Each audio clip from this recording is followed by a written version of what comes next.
I don't wave the flag too often, but there are a lot of benefits to being Canadian. Case in point, tonight, while my American friends are counting up the votes and finding out which flavor of shit they're about to endure, I am sitting here in Canada watching a hell of a SmackDown that has me a hell of a lot more excited about Survivor Series.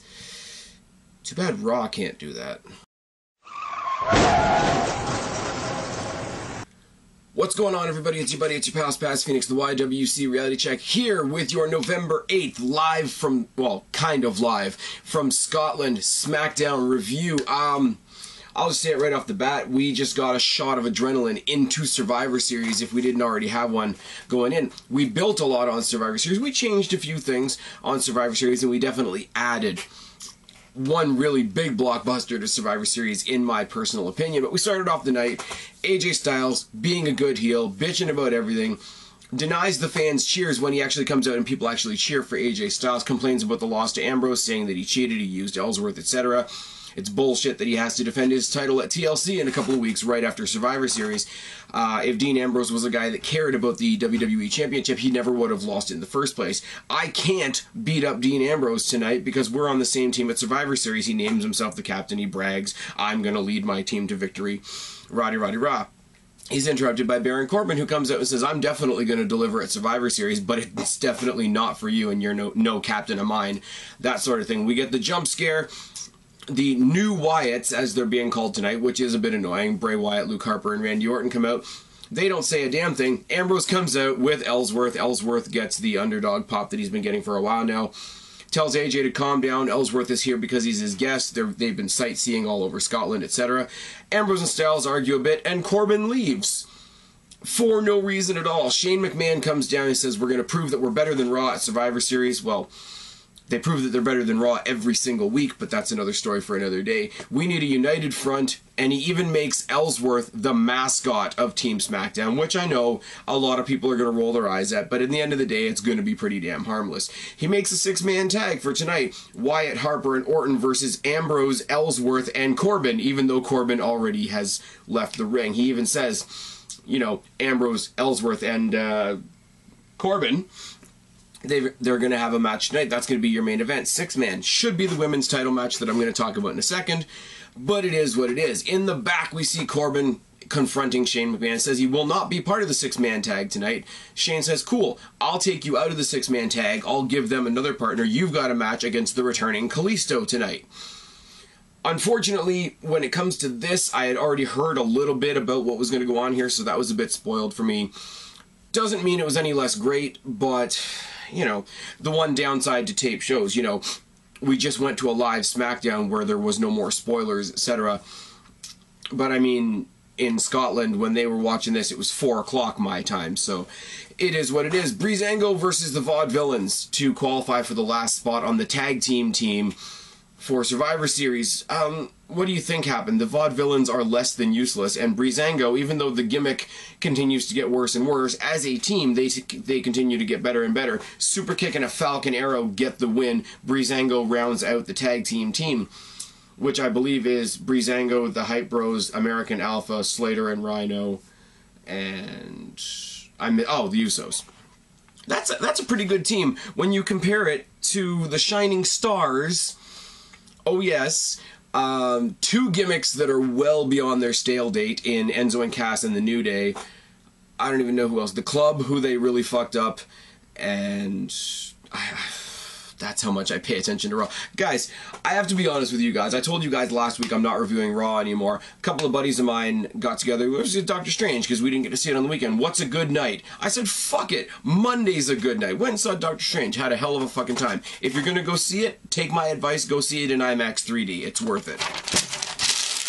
We get the announcement that Edge and The Undertaker are both going to be there for next week's SmackDown, which is the 900th episode of SmackDown / 900th episode of SmackDown Live, whatever you want to call it. Very, very convenient that they have the, I don't know if it actually is, I'm not going to count SmackDown episodes, but I'll take their word for it that it's the 900th episode, but very convenient that The Undertaker shows up right before the Big Four pay-per-view. Right before Survivor Series, which, you know, he has an extended history with. He has obviously the streak at WrestleMania, but he has another pretty well developed history at Survivor Series as well. Natalya versus Naomi with Nikki Bella on commentary was relatively useless, as most things with Naomi are, because Carmella comes out, she confronts Nikki backstage. Natty, who is in that coaching role for their team at Survivor Series, gets out, tries to break them up. Nikki pops off a really good forearm on somebody on the outside. Natalya gets back in the ring just enough to get a fluke roll-up, and that's what I'm calling it, by Naomi. Naomi is still trash and reminds us all why we shouldn't do drugs. Daniel Bryan announces that Kane is going to be the new third member of the six-man tag tonight, along with Ambrose and Ellsworth. He says Kane says to Ellsworth, if you want to stay healthy, you want to know my plan, don't tag in. Sure, nothing will come of that. Corbin versus Kalisto was very, very short. Clothesline by Corbin during the entrance. Kalisto's doing his front flip into the ring from the very, very obvious trampoline and lands into a clothesline by Corbin. Hits him with a takedown, tosses Kalisto out of the ring, tosses him into the corner. Corbin goes out to follow him out of the ring, slips on the apron, fucks up his leg, something fierce, and it's really bad acting on his part, but he fucks up his leg. Kalisto, showing a bit of a mean streak, which is really funny, drop kicks Corbin's leg into the steps, gets carried off, the match gets, thrown off, the guy can't continue, rah. While they're tending to Baron Corbin in the ring, really, really pissed off Kalisto, who's been on the shelf for like 3 months, frog splash on the injured leg. Fucking great. We see a video package for Lynch versus Bliss, which should be the main event, like I say.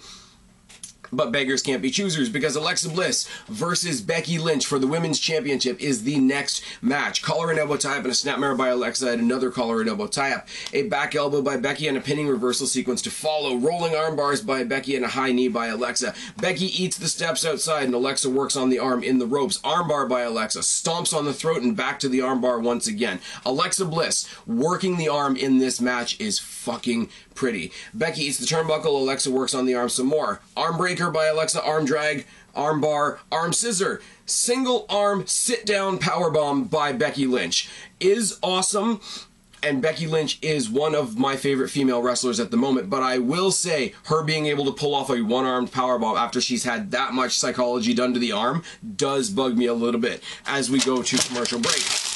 As we come back, Becky Lynch hits her with a back elbow, a boot, and some rolling clotheslines, a forearm, a high kick, an exploder suplex. Double knees and a backflip and another set of double knees by Alexa. Both girls trade punches and headbutts. Tornado DDT by Alexa was botched a little bit. Disarmor by Becky gets the win, but the feet were on the ropes, so the story must continue.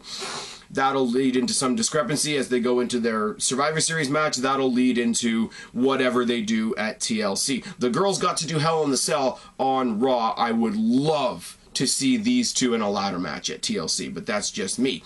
In the back, and this is where shit gets really good, in my personal opinion.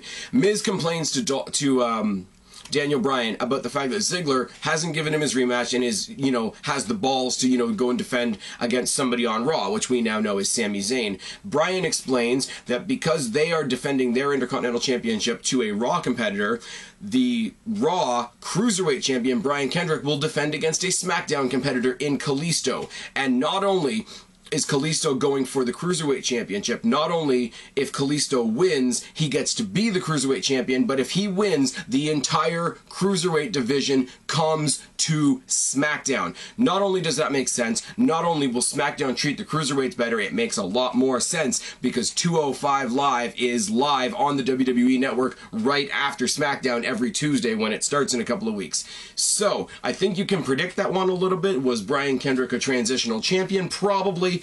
Kalisto as the Cruiserweight. Everybody, from myself to some other people that I've watched to my co-hosts on the Tackle series, have all said they put the Cruiserweights on Raw. Why did they leave Kalisto on SmackDown? If this is why, brilliant fucking move. Bring the Cruiserweights to SmackDown, have the 205 Live gimmick right after.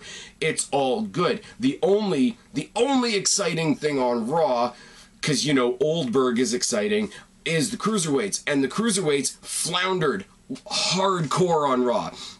The CWC was great, and then they died on Raw because it's Raw.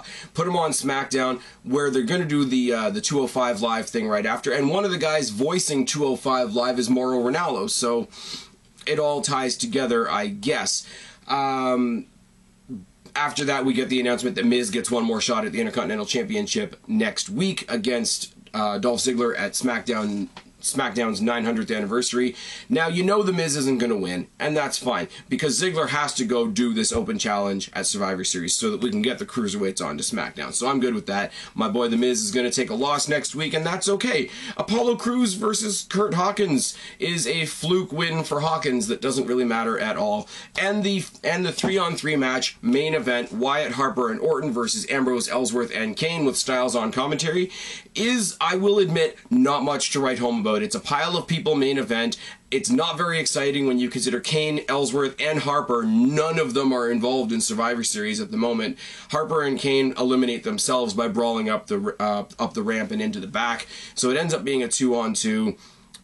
Sister Abigail on Ellsworth when he finally decides to get into the ring. I will say there was a funny moment in this, because when Ellsworth does get the tag, JBL, and he goes to do the no chin music, JBL on commentary, HBK is rolling over in his grave and he's not even dead yet. That was funny. That made me smile. Ellsworth eats the Sister Abigail, obviously, and the Wyatts and AJ Styles are about to pounce on Dean Ambrose.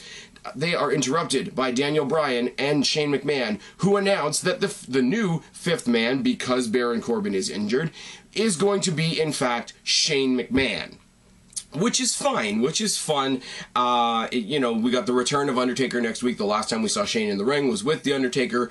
It all ties together, and it ties together to past, you know, Raw versus SmackDown things. You know, even if you go back as far as the Invasion angle when you had Team Alliance versus Team WWF, the Alliance team had Shane McMahon on it. So there is a precedent for having Shane McMahon in these main events. It's going to be fun. It's going to be interesting to see how he merges with Wyatt and Orton and Ambrose and Styles, but it is what it is, and it adds a little bit of a different dynamic. What I will say, what it does take out of the match, which I thought was kind of interesting, both men's teams had 4 main eventers and 1 new guy. You got Braun Strowman for Raw, as exciting as that is, and you had Baron Corbin on SmackDown. Now, you lose that comparison between the two teams, but I mean, the teams don't have to be mirror images of each other, and as far as tag teams and women's, SmackDown should own Raw. They just should. They got Alicia Fox and the Shining Stars and shit on Raw. Like, it's just not right. Plus, we're going to pick up the Cruiserweight division for Team Blue. Hopefully. Like I said, SmackDown, I say this week after week after week, SmackDown is doing a fuckload more to get me interested in Survivor Series than Raw is. But that's just because SmackDown is better than Raw. There's really no other way to say it. What the fuck is the date? We got about 20 days left until the final Ask the Phoenix of 2016. So go back a couple videos to the October edition. Throw your questions down in the box below, because you're not going to see another one until January. I've already got a few. You guys are great. I've been Spaz, your YWC Reality Check. Subscribe up there. Talk down there. Start a conversation. Keep all these conversations going. Don't be a stranger. I'll talk to each and every last one of you later. But for right now, I'm tagging out. Bye, guys. Freak like me.